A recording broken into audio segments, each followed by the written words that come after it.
I'm like, I had to like clear the front of my desk area because my partner had loaded it up with dildos. And I'm like, oh my God, it's like a dildo forest.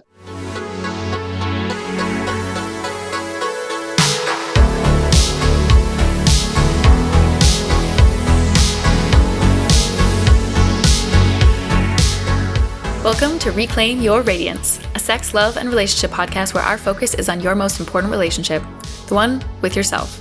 Each episode, we are joined by an insightful guest who shares their story about how they've become their best, most radiant selves, despite diverse challenges. We dive into the depths of loving yourself, creating healthy relationships, and prioritizing pleasure, play, and joy, all while never shying away from the tough stuff.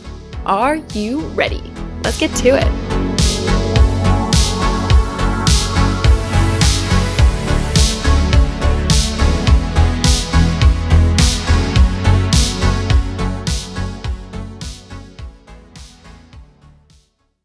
All right. Hello. How are you today?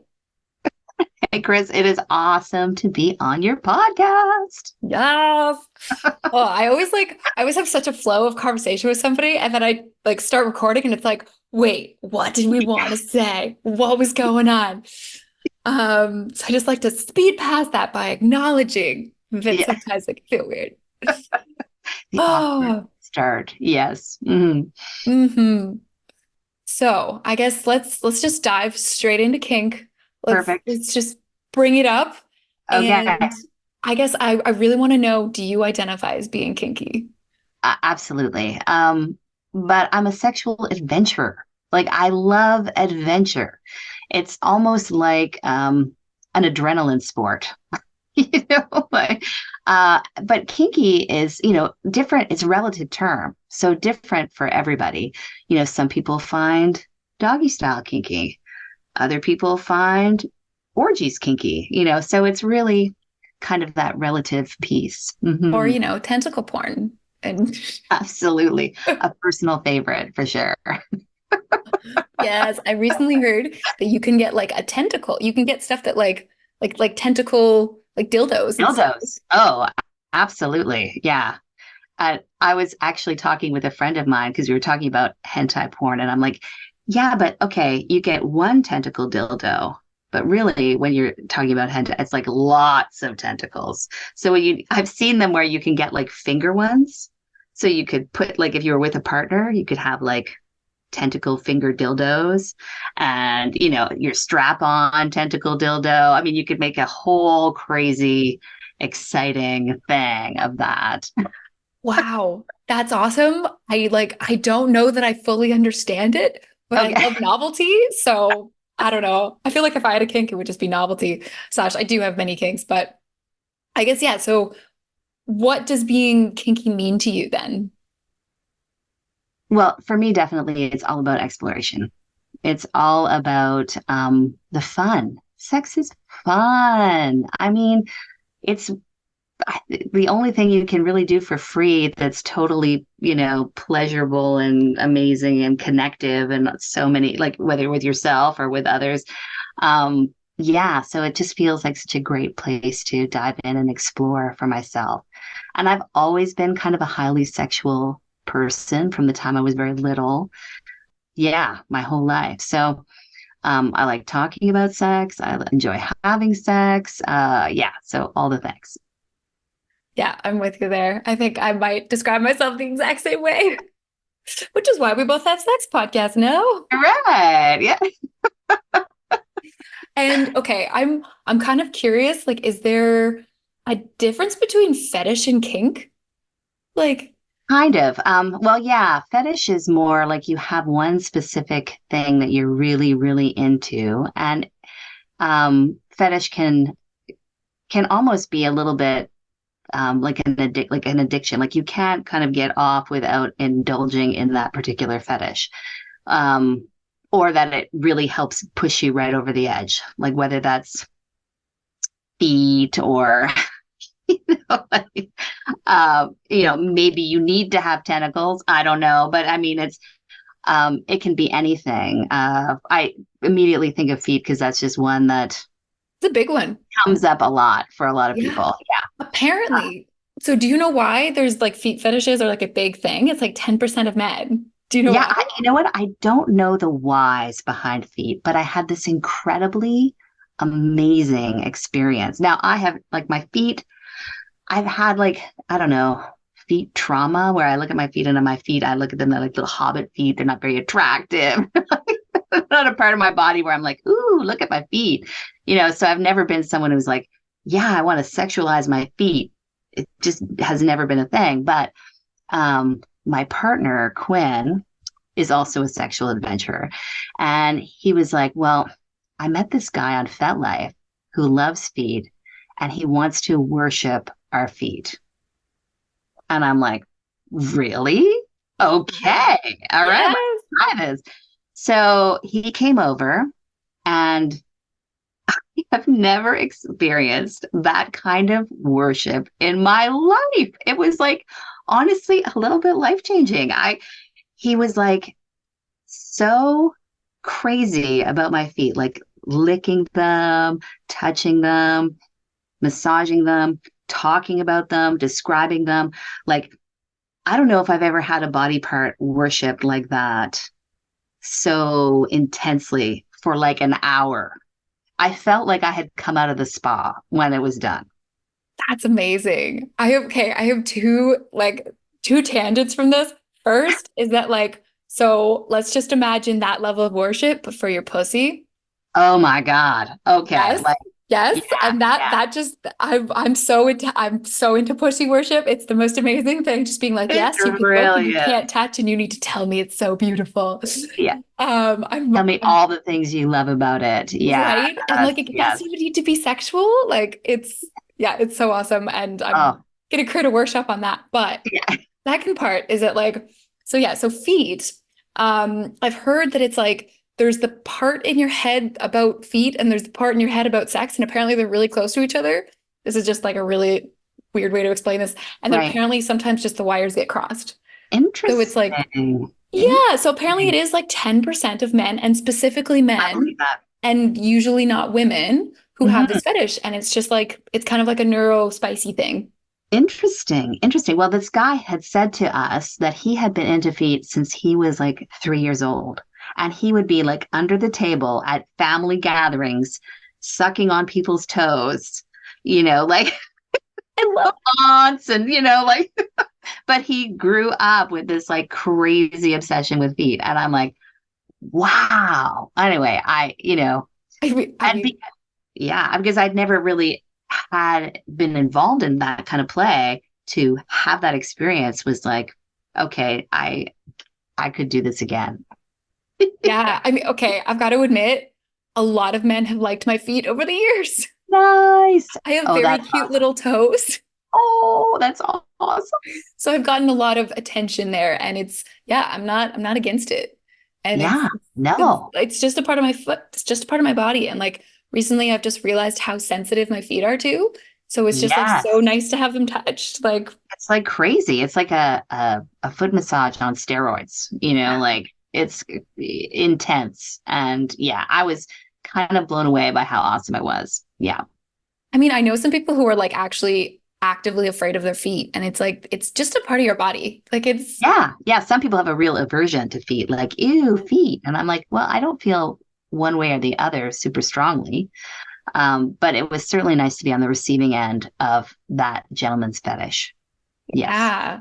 Yeah. I'm so happy for you. That sounds like it's such a beautiful experience. It was. Oh, highly recommend. Yeah. All right, Five get on stars. FetLife, find a Yeah. foot worshiper. There you go. That's your next Friday Totally. night idea. Totally. Yes, yeah. And but it was interesting because he kind of, treated his vet life like a little bit like a testimonial page of all the people who, had great experiences with him. So, you know, he was like verified user sort of thing. Like so yeah. And That- so for listeners who might not know what that is, what is FetLife? oh, FetLife. It's like Facebook for kinky people.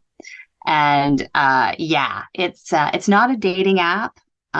It's really more to see what's going on in your area because it has local events and things like that posted. So for people who don't live in like a kinky mecca like Vancouver, you can find things like munches and stuff like that where you can meet other kinksters. It's funny because a friend of mine had recommended FetLife, I don't know, like 13 years ago. And that is where I met my partner. So even though I Wow. say it's not a dating app, I went on there and I went to a local event and I was like, oh, I really want to go to that. It looks amazing. And then they show all the people who are attending, like their little avatars. So, and I was like, kind of, creeping through to see who was going to the event. And then I saw his, and he's like a cross dresser. And so he has a feminine side and a masculine side, very amazing gender fluid person. And so I saw his girl side before I met his boy side. And that was kind of the part that I got a crush on. And then we got talking. And yeah, 10 years later, here we are. Yep. That's so beautiful. I love that so much. Our first date was the Vancouver Fetish Ball. Yeah. And what was that like? Mine, because I had never been to anything like that before. And it was something that I wanted to do. And I was super nervous. I was really like, what if they reject me? Like, what if I'm not wearing the right thing? Yeah, it was very intimidating. You just see the posters, and of course, they're all latex clad, gorgeous, all the things. And I'm like, oh my gosh. And so, he and I got ready together, put on our dresses and outfits and what have you. And yeah, went in. The people watching there was amazing, though our first date, I really only had eyes for her, but it was really, really cool. So they had like a dungeon area where they do tie-ups and things like that, rope work. And there's spanking benches and flogging and stuff like that. So you really get like a nice little like appy platter of kink and Yeah, dance. I love that. And so, what would you tell someone who's like super interested in this world, but kind of feeling that same way? They're like very apprehensive and like maybe a little bit like scared of it. Totally. Find someone to go with. That was definitely because that, when Quinn and I started talking, that was kind of what I was hoping for, someone to go to events with, not looking for a life partner per se at all, but yeah, just some fun times. And so, yeah, it really worked out great in terms of getting to explore the scene and having a buddy. Yeah. Yeah, definitely. Yeah. And like, what is your favorite part about the kink scene and about kinkers? Did you call them? I love that name. Kinksters. Oh yeah. Kinksters. Uh, the people. It's kind of like the burner community, except yeah, more sex. And there's still lots of sex in the burner Oh, community. yeah. Uh, but yeah, and maybe a little more latex, a little less, yeah, cotton, and that's mhm. Yeah. Do you like, because I feel like there's sometimes like I've been to like fetish or like kink nights or like people use those words very Mhm. liberally. Yes, And I feel like sometimes there's almost an expectation. It's like, okay, it's a kink night, but you have to wear like leather or latex or like yes. no streetwear and everything else. And it's like, what if that's not your kink? Like, how do you feel about that kind of Well, like actually, so my expectation? cake, I'm not leather or latex. I am much more like colors and tutus and all of that stuff, crazy cotton candy wigs and things of that nature. So, but it's really, if it's kind of fetishy, it's really just don't go in jeans and a t-shirt is what it comes down to. Like dress up and be a little bit risque, wear the shorter skirt, wear just, yeah, a bra top or what have you. But yeah, the idea is just to be it's honestly really radical self-expression, which ties in a lot with the whole burner community thing, a lot. Yeah, definitely. I Yeah. like that idea of like push your own edges. Like I think I Yes. really love that as a description of like because jeans and t-shirt, it's like why is that not acceptable? It's like, oh, it's because you're not challenging yourself to be like Exactly. so yourself. Totally. Like, I think that's honestly one of my favorite parts of going to these events is seeing how people express themselves with fashion. And, you know, yeah, that's to me, I love that. I love that part. Yeah. And so, okay, so sometimes I feel like, well, actually, I don't know. I'm so far in it. Sometimes I don't know what like the impression is outside of it, but Yeah. it's still kind of like on the fringes of society. Maybe it's still kind of like alternative culture. So, Hmm. like, what would you say to someone who like feels that stigma around it and like maybe like feels like they don't want to engage with it because of that stigma? Mm. Well, I think that if you can't see past the stigma, if that's really hard for you, then it's going to be difficult to get into and enjoy it properly. Like there's a certain carefreeness that comes with being able to, yeah, be daring. And you are daring. You go in and whatever kind of and of course, obviously, this is where it kind of departs a little bit from the burner community, where it's more like this is about sex. This is about being turned on, feeling juicy and delicious, and what makes you feel that way. Does what are the clothes that is it a bikini? Is it a crazy moo with a headdress? I don't know. But whatever makes you feel sexy, that's your fetish, your kink, your sexual expression. And if somebody's feeling uncomfortable about that, it might just not be their scene. That's the hard part. Yeah. Or maybe baby steps. Baby steps for sure. Yeah. Yeah. Maybe not go to the kink ball right away, which I love. Right, It's like right. your first dive in, you're like, let's go. Well, and yeah, and it depends on where you're feeling the kind of uncomfortable feeling. Like, is it about expressing yourself with fashion? Is that where the uncomfortable feeling is coming from? Then maybe a munch is more something which is a munch is something where a group of kinky people who are in jeans and t-shirts get together at like a Starbucks or someplace where they can all sit down and talk. And it's just like like a very casual meeting where people can talk about whatever their sexual thing is, Mhm. obviously, not in front of the kids, but yeah, I've been at ones where they're at a bar or they're even at like a Boston pizza. So very bizarre. To me, that almost feels more surreal than going to a big club with crazy fetish wear. To be in my, I don't know, jeans and a t-shirt, it feels a little bit even more bizarre. Sit down and talk about like sexual dynamics, like, dominance and submission while we're all, I don't know, having coffee or eating pizza. Yeah, the Starbucks, like the picture in my head is just like all of us at a Starbucks, just like having a very serious conversation about like how we were spanked last night. And it's like, Right. like that's fine. But also, like, yeah, I think I would prefer the setting. Like it really stirs up that emotion and that feeling. Yeah. You. So some person might feel very uncomfortable in that setting and be totally fine with the fashion. So it really depends on where their comfort levels are as to what path they kind of choose to take those baby steps, and yeah. But FetLife is a great place to get started to explore because it's like any social media, you can creep a whole bunch of things and you don't necessarily have to, engage with anybody, but you can.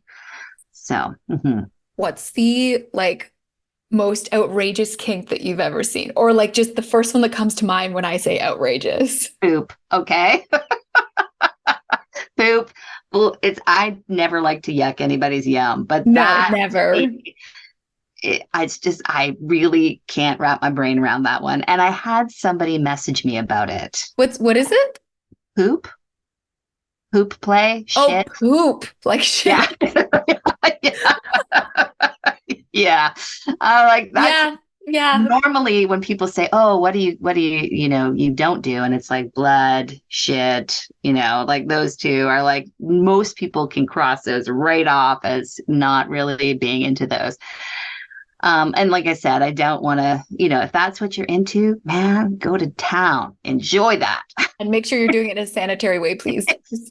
For me, it's the cleanliness thing. It's, Yeah, and like anal is beautiful and exactly. so freaking powerful, Yeah, but like, yeah, yeah, I'm with you. Like, yeah. again, like And not here to yuck your yum, but like, totally, but actual like I'm okay. playing with the poop. Yeah, like I said, I got this message from this person, and he was like described this whole fantasy. After I said to him, that's not my jam. That's great that you love it. Awesome.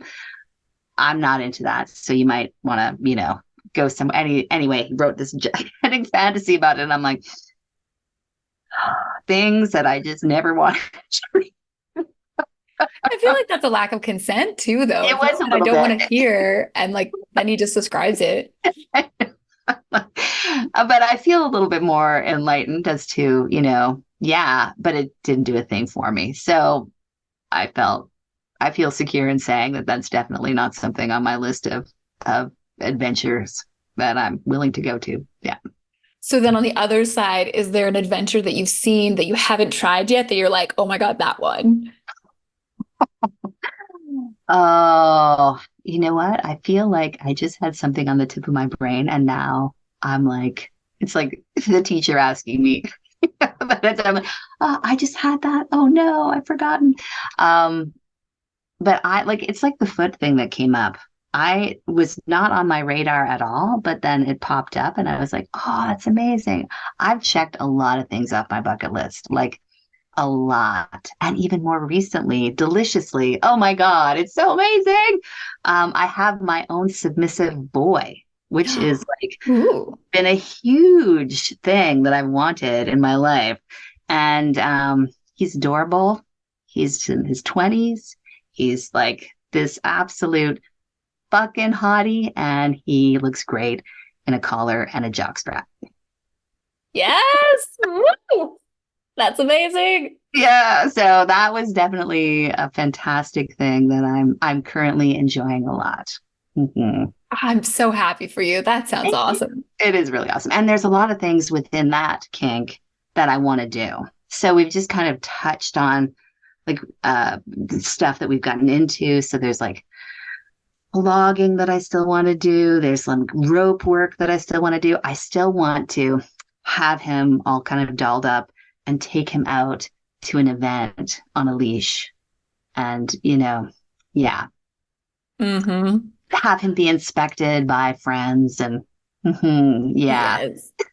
I One of my friends has this like I think it's a video game reference, but basically Oh, it's like looking at something and then having this like ding new kink unlocked. yeah. Yeah, apparently that happened to him when he saw like he had a leash and he had somebody on the leash and he was like, "Oh, Oh, I like that. I like this." Oh, that's awesome. Yeah. So it's Yes. like this thing where you can just like whisper to your friend to be like new kink unlocked. Yeah. Oh, totally going to do that now. Yes. Yeah. So I'm finding all kinds of fun things with him to do. And yeah, he's just an absolute doll. So that's kind of my biggest thing that I'm really enjoying right now. hmm Yes. I love that. And in, I guess, like with being a dom in this situation, or like with any kink, like, hmm is there like any lessons that you feel like you've learned through this side of yourself? Well, when I started to get into like sexual dynamics, dominance and submission, I was really submissive when I first started, and that was like 13 years ago or what have you. When I really started to dive into the sexy stuff after being monogamously married for a long time. As you do. Yeah, yeah. So totally change my life, throw it out the window, and dive into a whole new world. Um, Being a submissive first and experiencing different kinds of dominance, you really kind of get taught a whole bunch of lessons about dominance before even crossing the threshold into even trying that hat on. And biggest thing, communication. Huge, gigantic, cannot state that, enough. And yeah, like even in within 13 years, consent culture has come a long way. Hmm. So I love where we're at with that now. And yeah, with my sub, we talk about everything we want to do. We talk about how that feels and looks for us. And I love that. I think it feels really good to me. hmm Yeah. I think one of the greatest parts about like kink culture is that consent piece and that everybody is so up on it. Everyone is like constantly like reaffirming it. And even just the idea that like, okay, so you kissed me yesterday. It doesn't mean that you can kiss me today, right? Like Exactly. that consent doesn't cross over. You now need to ask me again. Like you Yeah. can ask me in subtler ways, obviously. Like you could just like, raise your eyebrow and I probably know what you mean. And I like nod, and there's right. And it gets easier with certain levels, but like there's like I love how much the kink community understands that. Like Hmm. it's so important and it's so So sexy. Consent is it's so so sexy. agreed. Oh, so much. I think, yeah, that's honestly the biggest lesson in terms of, yeah, the biggest takeaway from the whole dynamic is the whole communication piece and being able to talk about what you want to do and have them be able to talk about it as well. I know there's a big thing about, submissives expressing themselves and kind of coming across as topping from the bottom, which is, another way of saying they're trying to, steer things in their direction. And the idea is the dominant has control over what gets played out. Um, but really, the dominant has control of the order in which things not so much what, because you've already agreed to, but consensually what you guys want to do together. So it's just a question of the delivery and yeah, Yeah, and that idea that like the submissive is actually the one who's in control, right? absolutely. Because with Yes, proper communication and consent, it really is this, right? totally. Because you can't go past their like boundaries, like and or No, yeah, it's kind of incredible when you do like try something new and you discover those boundaries in yourself, right? Like, and it's definitely. discovering how to set them and like that there's so much power in honoring those boundaries. Absolutely. And yeah, part of that whole topping from the bottom thing, it's an interesting yeah, thing that gets talked about in the kink community is to a lot of DOMs, and I actually talked about this on my podcast with two different DOMs, one from Germany and one from the Midwest US. Um, Subs who kind of come in and expect the DOM to be a bit of a kink dispenser. So, work, and it's, yes, there's a service piece, but there has to be a lot of reciprocating energy Hmm. in the dynamic, or it just doesn't work well. So, Yeah. Yeah, and to I be like that. aware Like of that wherever you fall, the submissive or dominant, if you're not feeling that reciprocating energy, then the dynamic's just really not working well. And that maybe is a conversation. So, yeah, and I it's bringing up in me like the fact that, the sub should have an idea of what they want done to them, just like the dom yes. maybe knows what they want to do. And it Yeah. really sucks when in any like sexual dynamic, somebody's like, so like it's all up to you, you get to choose. And it's like, oh, come on, don't leave me hanging here. Like it's not only me who chooses. Yeah, exactly. So I have to invent and, mastermind this scene and, yeah. So Yeah, it's a co-creation. Like it's it not one totally person is. making, yeah. Yeah, yes. Agreed. Yeah. Mhm. And when it works and the chemistry is there, it's magical. Yes. And it feels like just so like you just get to experience this whole different side of you. Yeah. Yeah. Yeah. It's crazy. Yes. I love that. So I'm curious, okay, the word existential Mhm. kink, it's been thrown around. There's like a book about it and stuff. And I feel like there's an opposite to it that I also knew, but like, are you like, do you have any prior experience with existential kink? No, actually I don't. And if this is I don't know, is this like tantric we're talking about? Or this is something completely different. I believe it's different. I Okay. really hope I don't butcher this. And if I do, Okay. I will put a little, I will post Right. I'm like, captions oh, that's I'm really good to be totally like, curious. but basically it's the idea that you're acting out like an existential need, Mm, right? And so you're trying to get your needs met through kink. And mm. and I forget if this is like, because there's one side of like the whole umbrella of existential kink where it's like a healthy way to explore like your unknowns and to almost like heal through kink. And then the Interesting. other side of it is like keeping yourself trapped in unconscious, unhealthy patterns.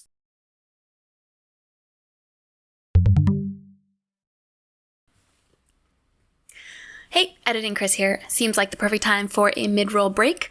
I wanted to just drop in here and say that what I was trying to remember was conscious kink versus existential kink. So in these two, I really think it comes down to, are you doing this in an intentional way? Are you healing a part of yourself? Are you expressing a part of yourself? Are you being intentional in this space with your kinks? Or are you hiding from something? That's where we want to avoid having a kink that is expressed in a way that keeps us unconscious or that helps keep perpetuating unhealthy patterns. I think that's really all I'm trying to say here and what we're trying to communicate.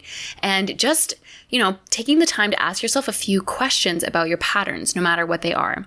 It can be as simple as, okay, my kink is doggy style, like the thing that I like to do. What do I enjoy about this? Or am I looking to avoid something? Am I looking to avoid eye contact because it makes me uncomfortable? And if you're avoiding something, maybe that's a place to look deeper. And in terms of existential kink itself, it is actually a book. It's called, of course, Existential Kink by Caroline Elliott. And it really is just one more method of making the unconscious conscious, which is how we heal. Noticing these patterns and bringing them to light so that we can heal from them. It's super, super cool stuff. It really talks about each of us having this dual nature. We are light, the conscious, and dark, the unconscious. And the dark side of our personality, the other, the shadow side, often referred to that way, is made up of what we think of as our primal natures, even sometimes negative impulses, these existential pieces of us. And it talks about how our existential kink also drives the dark or the negative repeating patterns in our life, always choosing, for example, the abusive partner or boss, settling for less, thinking that we're undeserving or not worthy. But it's also talking about how that's the source of our greatest power.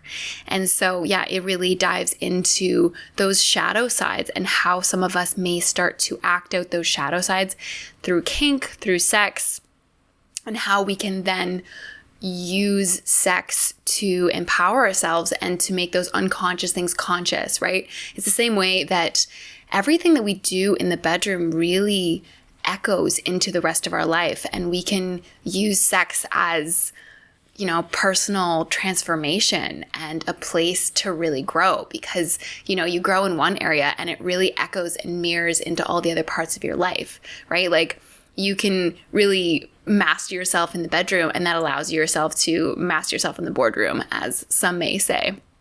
Not to sound too much like a Cosmopolitan magazine, but there is a lot of truth to that. And while I have you here, I'm going to mention a few things. If you're looking to become more of your best, most radiant self, stepping up and claiming the your deepest desires, and looking to live your most vibrant and turned on life, you are in the right place. There are several ways you can do this with me if you're feeling called. First, just give my website a visit, krishall.ca. Check out some of my offerings. These include local workshops to Vancouver, Canada, one-on-one sex and relationship coaching that can happen from anywhere in the world. And super exciting, as we approach summer, lots of these workshops will be held at festivals, all around BC mostly, and then also at Burning Man. So look for me at Naked Heart this year. Woo! And we will also be doing a full weekend retreat coming in September of 2024. That will be in a beautiful, just outside Vancouver, but very secluded and foresty area. So you can check out the podcast description for links to all this stuff. And if you want updates straight to your phone with no searching through emails or stumbling across it on Instagram, join the Reclaim Your Radiance WhatsApp group, where you will get a no-nonsense, no-chatter, one-way updates about everything that's going on and be the first to know when new stuff is released. I will see you there. And now back to the podcast.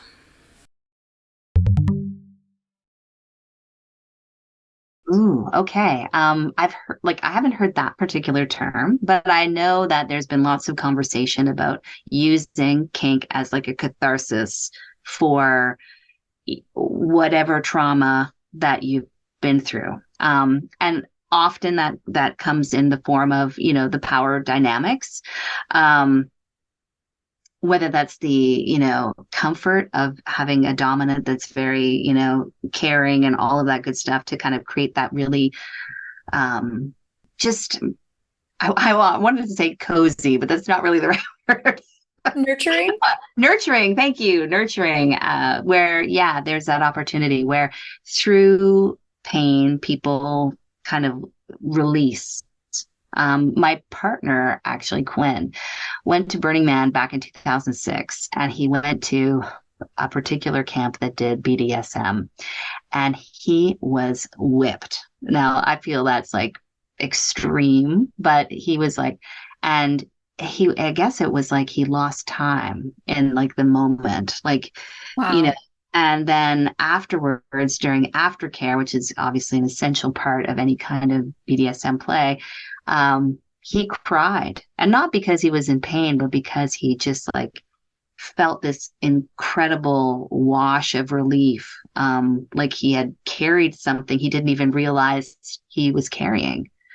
And I've heard lots of subs, and myself included, a good spanking, a cry, a cuddle, and all of a sudden I feel a little bit better. Yeah. I mean, it can come to you through kink, I think, and especially through spanking Exactly. and that kind of like intense body Impact work that play. like gets Yes. you Yeah. into your body and out of your mind, right? I Totally. think that's part of the beauty of it is like we can be so stuck in our minds, but like I've seen that in other ways too, where like I've heard that one of the best ways to, or like one of the ways into great sex is to just like follow the emotion that's coming up for you instead of like Hmm. forcing yourself to like, okay, I want to be in pleasure. I want to be in pleasure, but it's like your body's sad. Just be Yeah. sad. And if you like lean into that, you can have like sad gasms and stuff, you know? And like I recently had an experience like that where I just started crying. Like this was like full Mm. penetrative sex moment and like I just started crying my eyes out. And I Oh, kept going, but my partner, thank God, just like kept going as well. He could tell that like I was still in I'm pleasure. in I was there. Yeah, also I'm doing crying. it. Yeah. And I kid you not, I probably like bawled the hardest I've ever cried during sex for like 20 minutes, but like all while going. Oh, And wow. it was the most beautiful release. Yeah. Yeah. And I'm, afterwards, he's like, do you feel good? I was like, yeah, I do. He's like, do you know why? I'm like, no, but it's amazing. Like just leaning into whatever needs to happen. yeah, uh, talk about like tantric sex, it's just being present, being so, like you said, like following whatever that emotion is, and just, yeah, experiencing in your body as it is, and then connecting with someone else. And again, that the touch, the smell, the sight, all the senses, um, it's crazy magic. Yes. Yeah. And when, yeah, you're both engaged, I don't know, I think back to being married and having 10-minute sex twice a week, and how Ooh. terrible it was. I don't even know what else to say about that. And uh and then finding a partner who enjoys play, and it's again in that moment, whatever that looks like. Oh, we just, you know, we're dirty and messy and we just got back from camping, but let's just enjoy each other, right now. And um, yeah, whether it's you're happy or sad, like you say, I've never had that kind of an intense experience, but I bet that would be amazing. Yeah. Yeah. And like, I love that you're bringing up play. And we Yeah. must have mentioned it before, but like, I love that, as adults, like they're called play parties. Yeah, Like an orgy totally. can be called a play party, or Yes. everybody's playing with, and it's just like a different, like I love play when it's like silliness and like pretending to be kids, but you're adults. But Right. also this idea that like you said, like sex is just fun. And Exactly. I feel like some people come to that realization at a certain point and it just kind of clicks. And it's Yes. just all of a sudden like, oh, I've been treating it so seriously. It can just be fun. We can just play with this. Like, Exactly. Yeah. Yes. And to not be feeling like this is intense and there's got to be this incredibly huge emotional connection, which is fantastic if it's there, but it doesn't necessarily need to be there for fun, for play, for silliness. right. Yeah. Yeah. I love that you brought up the tantra side of it because I have a friend who's, on FetLife and, all Mm. the things. And he he actually thinks that tantra, because he's also part of the tantra world, and so he Okay. kind of sees them as almost being opposite. Mm. And yeah, that like apparently some people who are super into kink are like almost, I don't want to use the word afraid, but like that was tossed around of Mm. like tantra because sometimes they can be opposites. One is like escaping your body, and one is like sinking so deep into it. So I'm Interesting. curious if you've ever toyed around with that idea. That's interesting. Yeah, I guess you can use pain and impact play and things of that nature to have that escape. Um, but I find for me, it's, and like Quinn was saying, losing time, being whipped or what have you. But he Mhm. was like, if he were to be here to describe it to you, he'd be like, I was absolutely present. I wasn't off somewhere. I was in the moment. Um, so yeah, I don't see BDSM as being opposite. I think that very much there's a lot. I think you need, as a dom, you absolutely need to be present. Like, Mhm. no drifting off, like, um, and as a sub, I mean, they can, again, whatever the mood takes them. But in my experience, I know for me, I was present in those moments of wanting to remember and, you know, because I was really excited to be there. Really excited to be having that experience. So yeah, I wouldn't say they're opposite at all. There could be, but I think any sex can, people can drift off. 10-minute married sex, definitely not tantric. All right. And now I'm asleep. Sorry, it takes 20 minutes for my pussy to warm up, Yeah. and we're done in 10. Okay. Yeah. Hmm. Yeah, I definitely tend to agree. I think that the more you think about it, and I think it's more about the way in which you do kink. Like there's probably a way in which you can engage in kink that like you get maybe so into a character or like Sure. you become a monster or like whatever else Right. is there Yeah. that like Yeah. maybe you are like kind of escaping, but you're still Sure. playing, right? And still like Yeah. authentic play. Exactly. I'm Um, like, even if you're role playing crazy things, you're in that moment, maybe a persona, but and two, like, yeah, with scenes where maybe you planned out a whole scene to do with a sub, there's some orchestrating there. It's maybe not as fluid as a tantric experience, but I think that there's a lot of presence. Yeah, and it's very intentional in the same way. I think Hmm. that's what's coming up for me is like this sense of intentionality that Yeah. goes into it and like even yeah, like going so far as planning it out beforehand and like Hmm. knowing where you'd like things to go. And that can just feel really good and comforting and safe to like just even have a roadmap of like where things might flow. Exactly. Like, okay, I know we're going to use rope. I know we're going to have restraints. I know I'm going to get my strap on out. I know that these things are going to happen. How? Well, I'm going to leave that up to the universe and how my partner and I connect. But like, there's, like the roadmap, but also room for the moment. The wiggle room, the space Yeah, in between. This is where we flow with it. totally. Hmm. Is there anything that you would love to express about the kink world? Hmm. I'm incredibly grateful to have found it. I think that's my biggest thing. I'm incredibly grateful to have met the people and been able to take all kinds of fantastic journeys down side roads that I never would have been able to do had I not taken the baby steps needed to get there, you know, through FetLife, through looking up an event, through finding, a play partner person to explore with, and then exploring. It's absolutely changed my life in terms of enjoyment and the joy that I get. Yeah. And we're not all one thing. Like, I don't think that anybody who saw me walking down the street, in my civvies would look at me and think that person is kinky as fuck. I don't think they'd think that at all. Yeah. Um, I have 4 kids. I have a house. I live in, a lovely little neighborhood. Nobody's looking at me like, wow, that person is on the fringes of, society's norms. I don't think people see me like that. So it's kind of fun to pop bubbles about perceptions about what people think.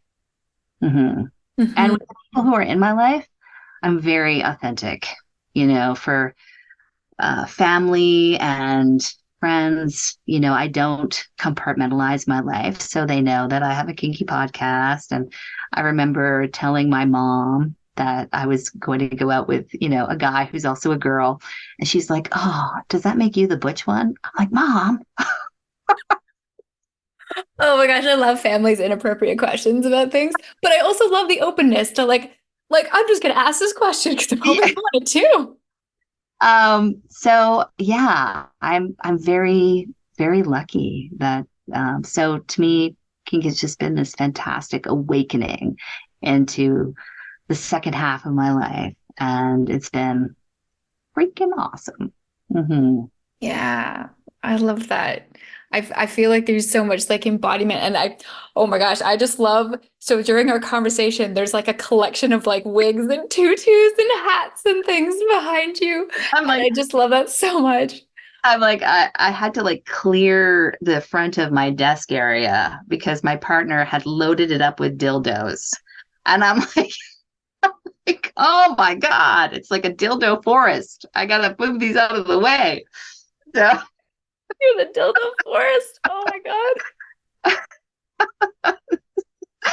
oh yeah. So, yeah. And my partner and I are currently working on 2 different sex toy projects. So I was kind of telling you a bit before we got recording about the selfie seat, which is this contraption that goes in your shower bath combo. Because, of course, if you've used a dildo in the shower, inevitably you've had it slip off the wall and fall. So we created this thing where you can have it on an angle, you could have it as a seat, you could do all these things, and it's going to stay put. So yeah, so we're working on that, and also probably the biggest thing is Quinn's doing this project called the Wild Peach, which is a saddle type contraption. Um, but it is like the Motor Bunny and the Sibian, those are all like vibrating machines. If you've ever been on one, they're not really penetrative. Is it like the thing that you could just kind of, it's like a seat that vibrates basically. Exactly. Okay. Yeah. Yeah. It'll rattle your teeth right out of your head if you turn it right up. So, but Quinn was like, he bought one and he's like, this thing doesn't actually fuck. It's just this vibrating thing. So, so he was like, that's it. We've got to make one. And so, yeah, this thing has been in R&D for a few years and finally got some code going. And we've got the saddle. We're putting together a focus group because soon we'll have a prototype to show people. But it gets up like 7 inches of thrust. So yeah, it's pretty impressive. And you can adjust that. Obviously, not everybody has the same desires or needs. And yeah, it's pretty crazy. So Oh wow. Like a whole focus group. Is this like a product to put on the shelves? that's what we're trying to do. Yeah. Wow. Oh, that's Yeah. awesome. I'm trying to picture it like a giant, picturing like a giant peach where you just like, it just like vibrates, but there's also like something that comes up to help Yeah. penetration. Yeah, the penetration part is what it's all about. And there'll be like programs. So, it doesn't just do the, one thing. It's like maybe it starts off slow, maybe it goes, like this. And yeah, you can adjust the thrust, the depth, the speed, all that good stuff. So yeah, it's quite a crazy endeavor. Hmm. That's amazing. Oh my gosh. I'm so excited. Yeah, This is sex toy innovation right here. yeah, yeah.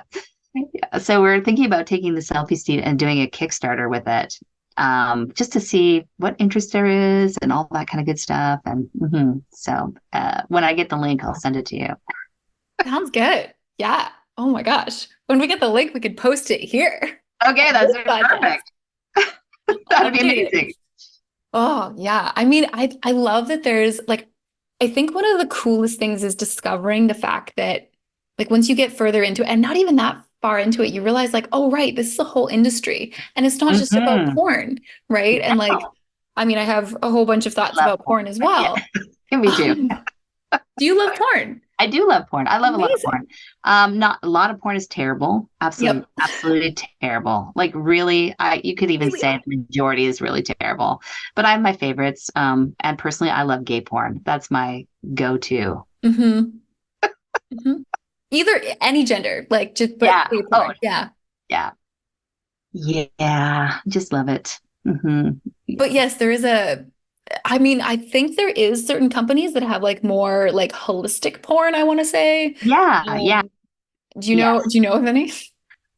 You know what? I do have a list, and I'm like doing one of those, drawing a blank right off the top of my head.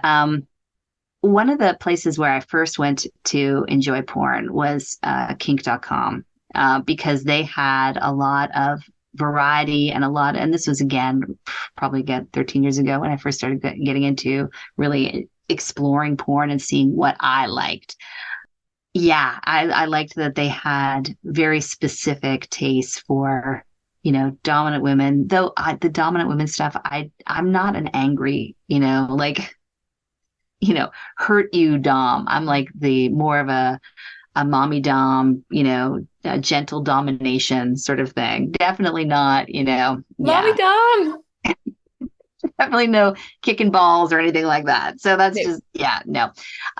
But you can see, like, I loved it because it just gave you this like huge spectrum of porn to explore in a really easy way that wasn't absolutely laden with advertising. Um, but I did go on, and I'm pretty sure I made a list of it on one of our podcasts too, about porn sites that we were like, oh, this is pretty decent porn. Hmm. Um, but mostly like, again, like you saying, like, so much of it is seedy and terrible and misogynistic and Yeah, and like, like it really I mean obviously there's like so many different categories, but like I yes, find that it still perpetuates a certain like body type and it like totally, really like yeah. and like even body hair like and again maybe I don't know because I really haven't explored porn a lot because I Mm. basically like dipped my toe in and went like, "Oh, that's not for Ew. me." Yeah, Like it's not not to yuck anyone's yum. I just like I didn't find anything I was looking for there. right. And I Yeah. felt See, that I'm like willing to slog through like a person at a record shop where all there is Milli Vanilli. I'm like, there's got to be a good album in here somewhere, like, right? And like, okay, the stuff in my head is like way better than what I was oh, finding, Like the stuff in my head is amazing. And and so, erotica. I love to read erotica. So, like, Mhm. I am probably more likely to read than actually go look at a video.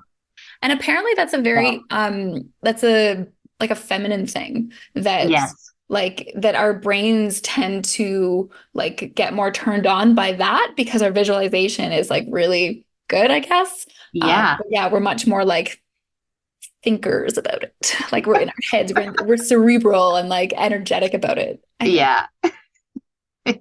Yeah, it's funny because if Quinn and I are having a porn moment, he'll be like he would go for the videos, I go for erotic stories, literotica, and then I'm reading all the things, and yeah, it's interesting. For sure.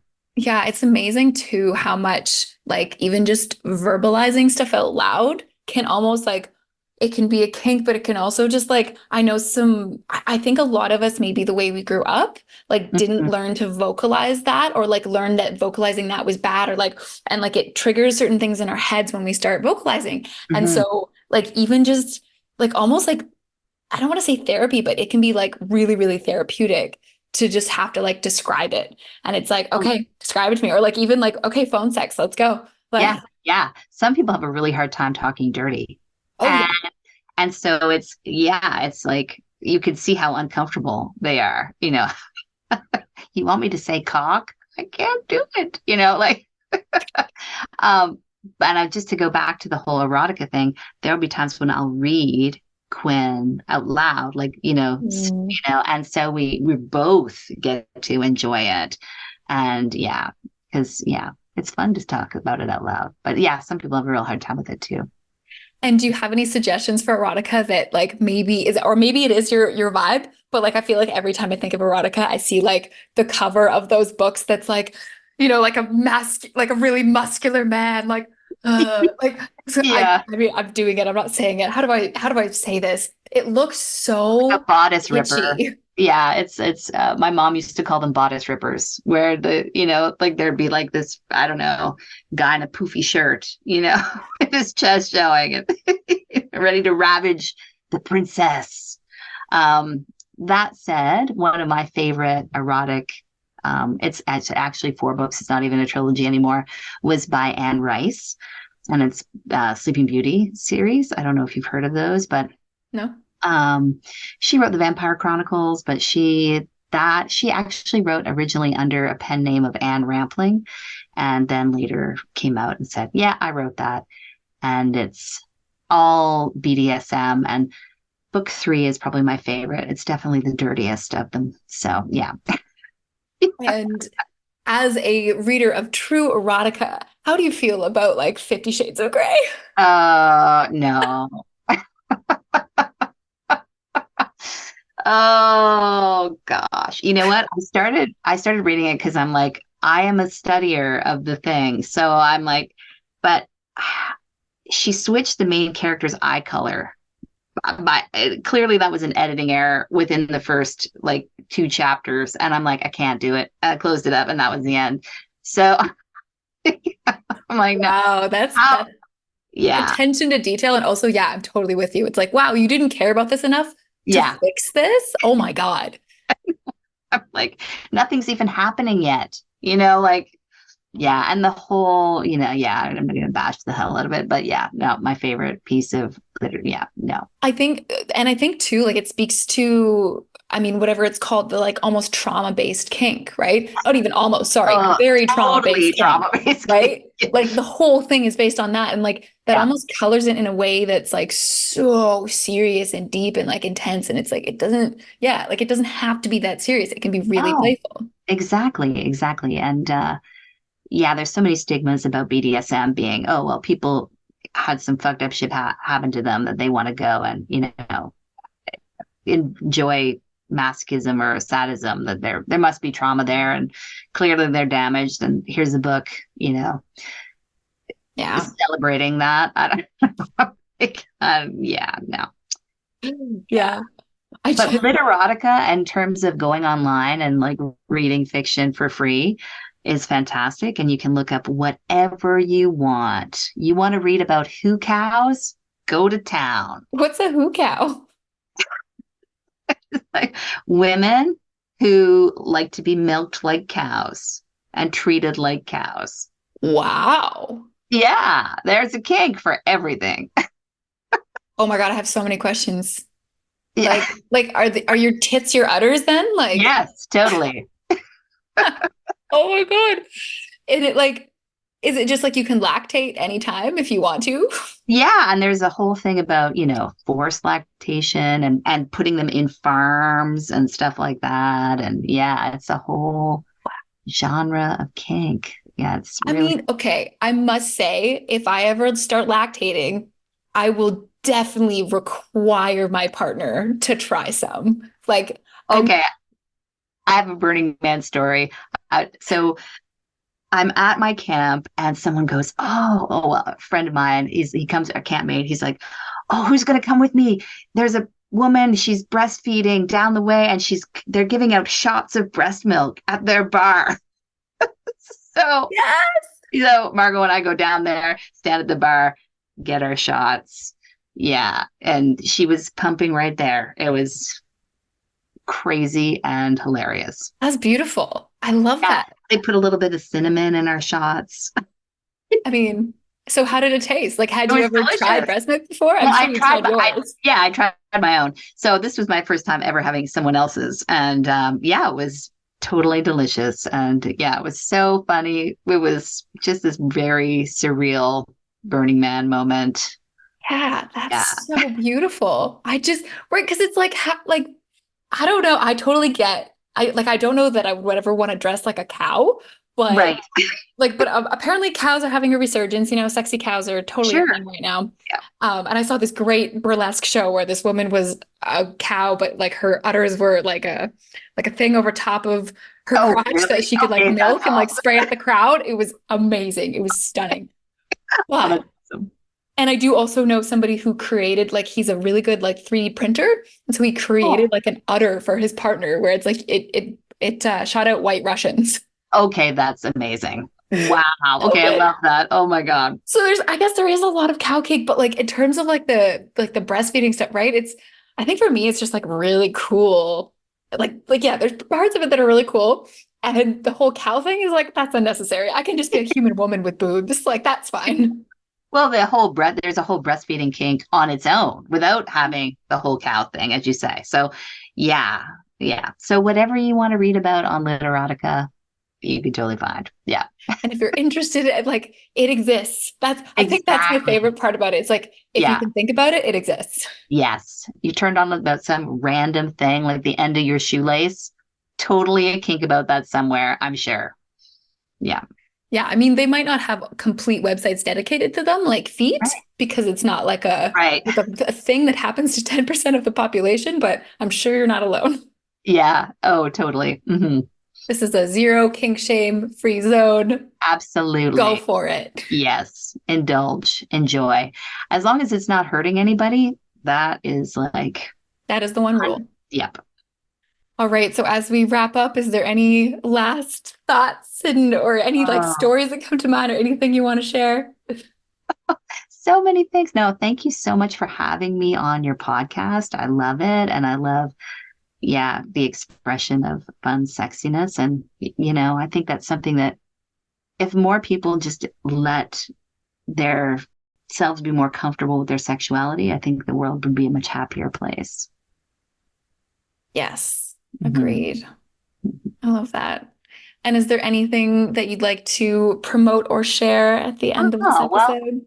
if you want to hear more from me and my co host Luna, we talk about kink and all kinds of crazy shit on our podcast, Kinky in the Real World. You can find it on Spotify and all the places that podcasts live. Yeah. Amazing. Thank you. Yes. All right. Well, thank you so much. This has been so much fun. And with that, we come to the end of this episode of Reclaim Your Radiance. Thank you so much for listening in. If you enjoyed this episode and came away with some valuable insights, the absolute best way you can show your support and appreciation is by sharing it with your friends or on social media. Your support is absolutely invaluable. To connect, find us on Instagram at @HellOfAHall or on TikTok at Reclaim Your Radiance. Or you can sign up for our mailing list to receive bonus content and stay in touch with what's happening in the world of Reclaim Your Radiance, including local workshops, retreats, self-love courses, personal one-on-one coaching, and so much more. Head on over to the episode notes in the show description to find those links, and we hope to hear from you soon. All right, everyone, until next time, stay radiant.